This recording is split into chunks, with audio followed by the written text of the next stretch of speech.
Hey there, I'm really excited to talk to you about China's shoe factories and the transition from Taiwan to China from 1988 to 1989, which I was personally a part of.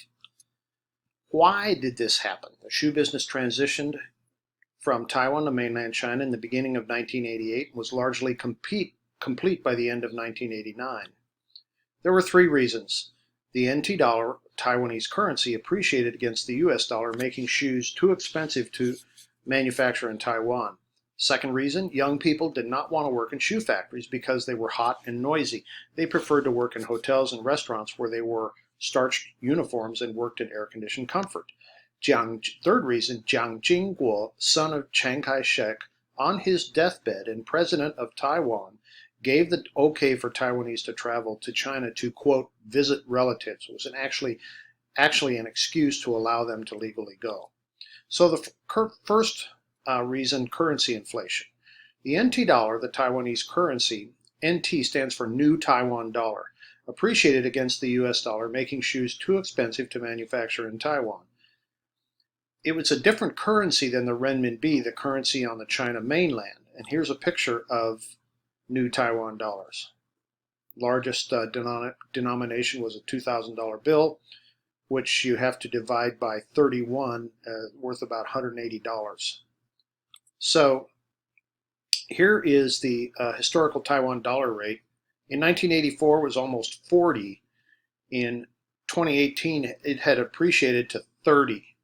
So that's a 33% increase of the value of the NT dollar against the US dollar, which means the US had to spend 33% more to buy shoes from Taiwan. During the same time frame, the renminbi, aka the Chinese yuan, still fluctuated upward against the US dollar but remained relatively low.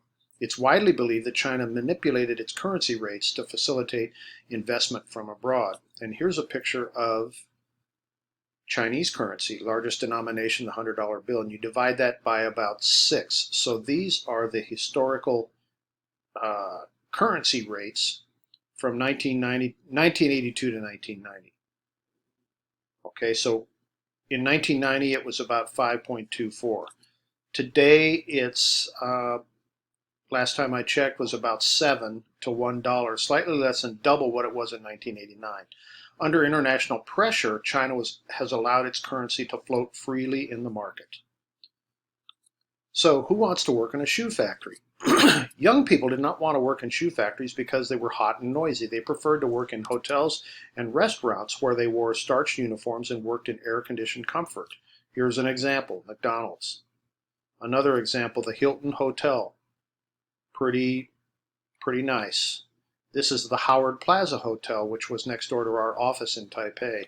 This is inside the Howard Plaza. You can see an atrium there, and pretty nice place to work. On contrast, here are shoe factories.